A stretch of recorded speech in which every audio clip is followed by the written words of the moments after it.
ตรง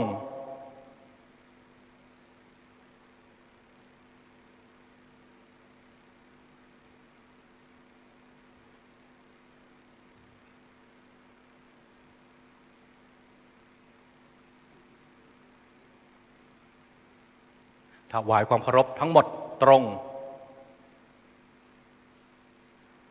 ขอขอบพระคุณท่านออนอาภาโลวีระผู้ว่าราชการจังหวัดพะเยาครับผู้มีเกียรติทุกท่านได้โปรดนั่งลงครับและลำดับต่อไปจะได้เป็นการถวายเครื่องสักการะแด่ประธานฝ่ายสงฆ์ลำดับที่1อาราธนาพระครูอภิรักษ์ชินวงศ์ที่ปรึกษาเจ้าคณะจังหวัดพะเยาผู้รักษาการแทนเจ้าวาดวัดป่าพุทธชินวงศารามลำดับที่2พลตรีวิสิทธิ์บรรณกิจผู้บัญชาการมณฑลทหารบกที่34ลำดับที่3ท่านออนอาภาโลวีระผู้ว่าราชการจังหวัดพะเยาขอเรียนเชิญตามลำดับครับ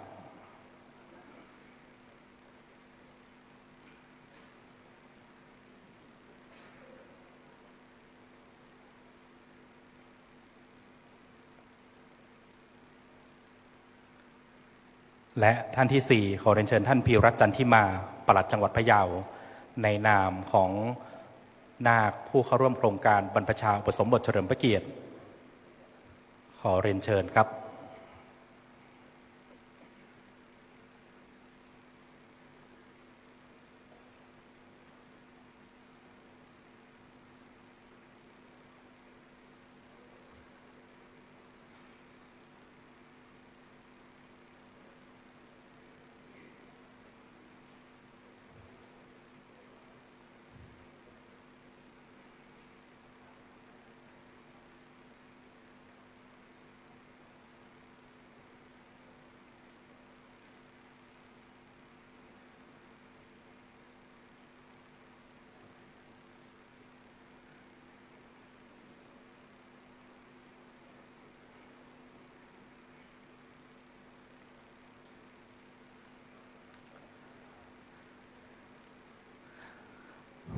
และในโอกาสนี้ครับเราจะได้ร่วมกันกล่าวคำบูชาพระรัตนตรัยอาราธนาเบญจศีลโดยพร้อมเพรียงกันครับอิมินาสการเรนะพุทธังอภิปูชยามาอิมินาสการเรนะธัมมังอภิปูชยามาอิมินาสการเรนะสังฆังอภิปูชยามาอะระหังสัมมาสัมพุทโธภควาพุทธังภควันตังอภิวาเทมิสวากขาโตภควตาธัมโม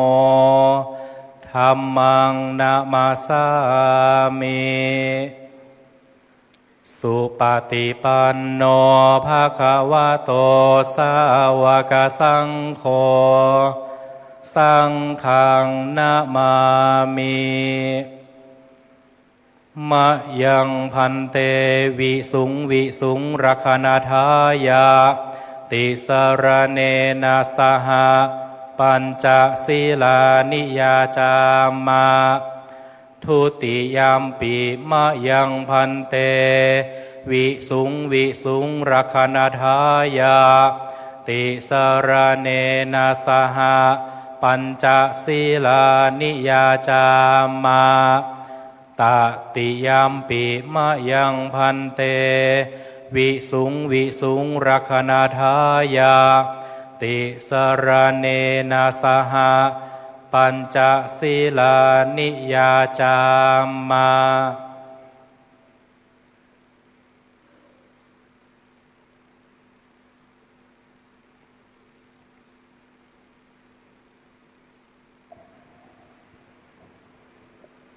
นะโมตัสสะภะคะวะโตอะระหะโตสัมมาสัมพุทธัสสะนะโมตัสสะภะคะวะโตอะระหะโตสัมมาสัมพุทธัสสะนะโมตัสสะภะคะวะโตอะระหะโต สัมมาสัมพุทธัสสะนะโมตัสสะภะคะวะโตอะระหะโตสัมมาสัมพุทธัสสะนะโมตัสสะภะคะวะโตอะระหะโตสัมมาติยัมปิสังขังสดานังคัจฉามิตติยัมปิสังฆังสรณังคัจฉามิปานาติปาตาเวระมณีสิกขาปะทังสมาธิยามิปานาติปาตาเวระมะเนสิกขาปะทังสมาธิยามิอะทินนาทานาเวระมณีสิกขาปะทังสมาธิยามิอะทินนาทานาเวระมะเนสิกขาปะทังสมาธิยามิกาเมสุมิจฉาจาราเวระมณีสิกขาปะทังสมาธิยามิกาเมสุมิจฉาจาราเวระมะเนสิกขาปะทังสมาธิยามิมุสาวาทาเวระมณีสิกขาปะทังสมาธิยามิมุสาวาทา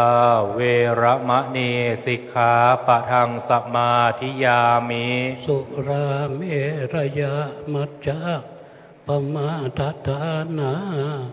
เวระมณีสิกขาปะทังสมาธิยามิสุราเมรยะมัชฌัปปมาทัฏฐานาเวระมะเนสิกขาปะทังสมาธิยามิอิมานิปัญจสิกขาปะทานิสีเลนะสุขติงยันติสาธุสีเลนะโภคะสัมปทะสีเลนะนิพุติงยันติตัสสมาสีลังวิโสทะเยสาธุลำดับต่อไปขอเรียนเชิญนางกมลรัตน์ทองจิตผู้อำนวยการสำนักงานพระพุทธศาสนาจังหวัดพะเยากล่าวรายงานถึงวัตถุประสงค์ของการจัดโครงการบรรพชาอุปสมบทเฉลิมพระเกียรติเนื่องในโอกาสมหามงคลเฉลิมพระชนมพรรษาพระบาทสมเด็จพระเจ้าอยู่หัวทรงเจริญพระชนมพรรษา74พรรษาและเนื่องในโอกาสมหามงคลเฉลิมพระชนมพรรษาสมเด็จพระนางเจ้าพระบรมราชินีทรงเจริญพระชนมพรรษา4 รอบ48พรรษาขอเรียนเชิญครับ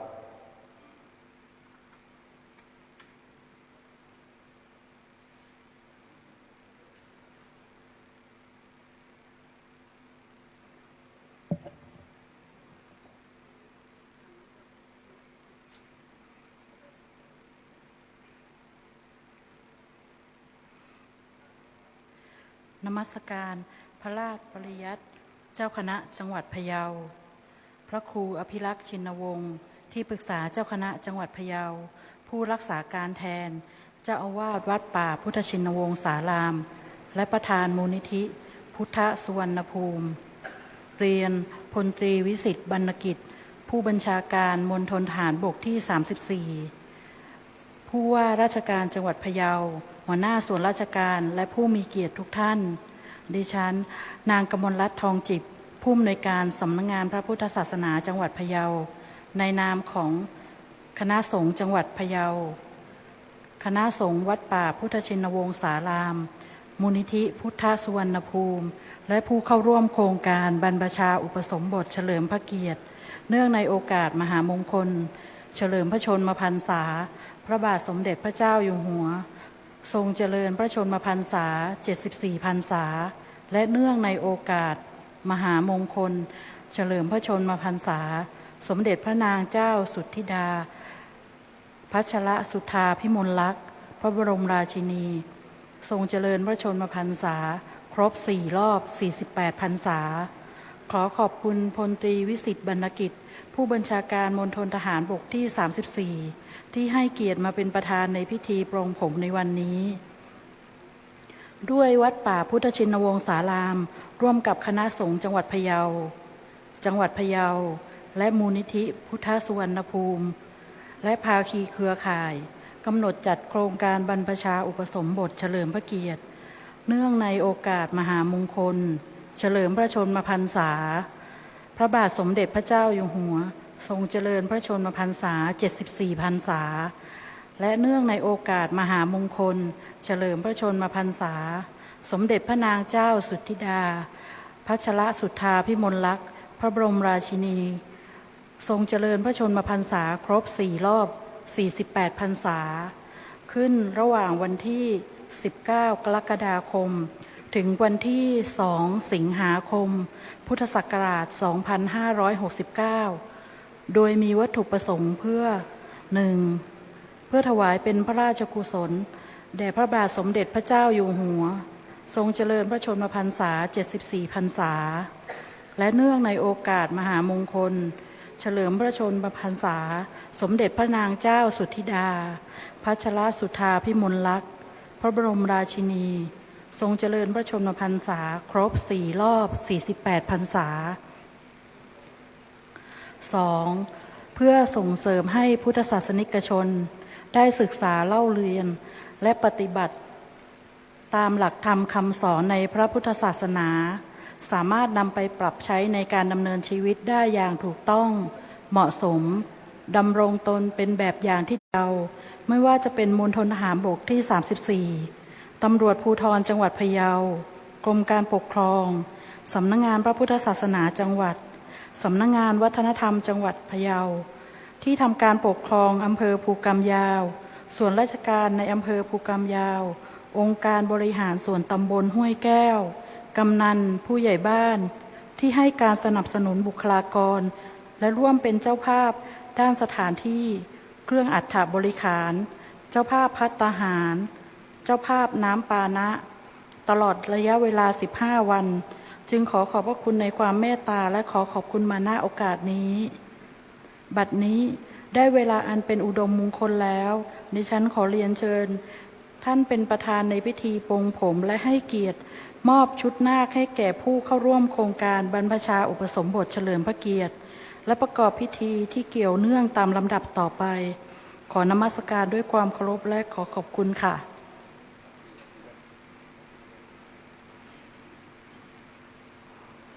ในลำดับต่อไปนะครับจะได้เป็นการประกอบพิธีขอขมากรรมซึ่งในการที่เราได้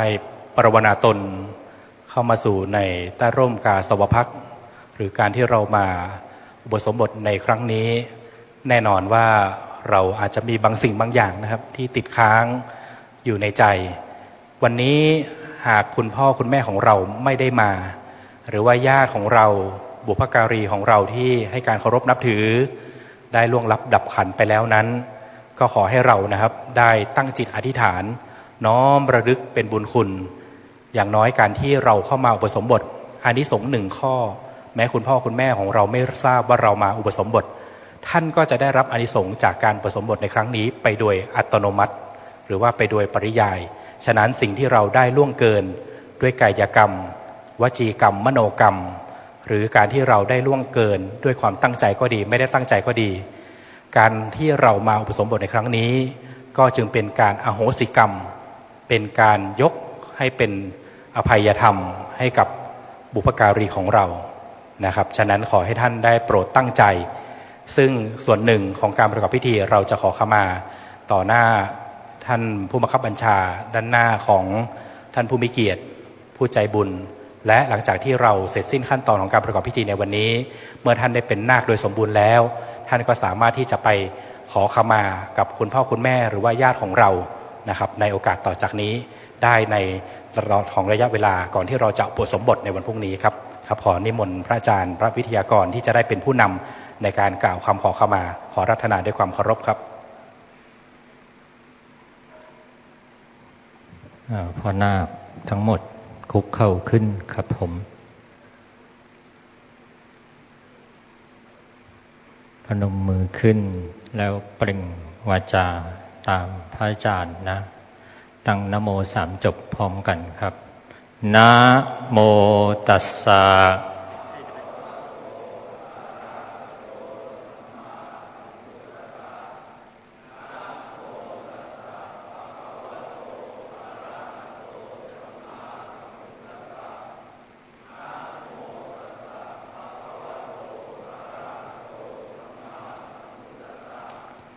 กายกรรม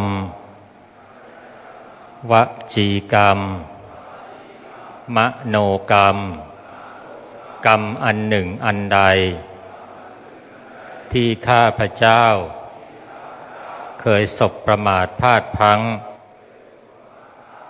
ต่อหน้าก็ดีรับหลังก็ดีตั้งใจก็ดีมิตั้งใจก็ดีขอให้ท่านทั้งหลายให้อโหสิกรรมแก่ข้าพเจ้าตั้งแต่บัดนี้เป็นต้นไปเถิด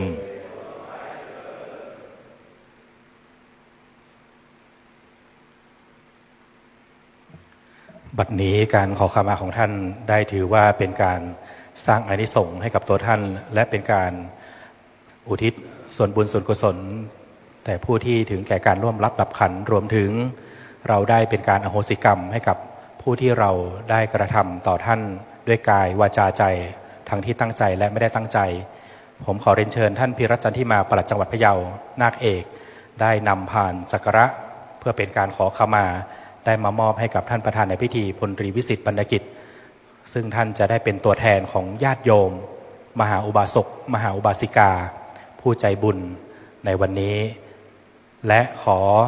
นาคลำดับต่อไปนะครับอีกหนึ่งท่านได้เป็นตัวแทนในการนำพานสักการะขอขมามามอบให้กับท่านอ่อนอาภาโลวีระผู้ว่าราชการจังหวัดพะเยานะครับท่านก็จะได้เป็นตัวแทนนะในการรับการขอขมาที่เราได้เปล่งวาจาไปเมื่อสักซึ่งมีโยมแม่หงเอื้อสุนทรพาณิชย์ท่านดร.ธนวันเยี่ยแล้วก็คุณโยมลุงลวดีลุงโรดพร้อมด้วยคณะอีกหลายท่านหลายคนอาตมาก็นั่งสนทนากับท่านพระครูท่านอยู่บอกว่ายังไม่ได้ทำอะไรเลยเขาถวายกับวิยพันธ์ก่อนอื่นต้องขออนุโมทนากับนาคทั้งหลายที่ได้เสียสละที่มีกุศลจิตศรัทธาที่แรงกล้าได้เข้ามารับการบรรพชาอุปสมบทในโครงการ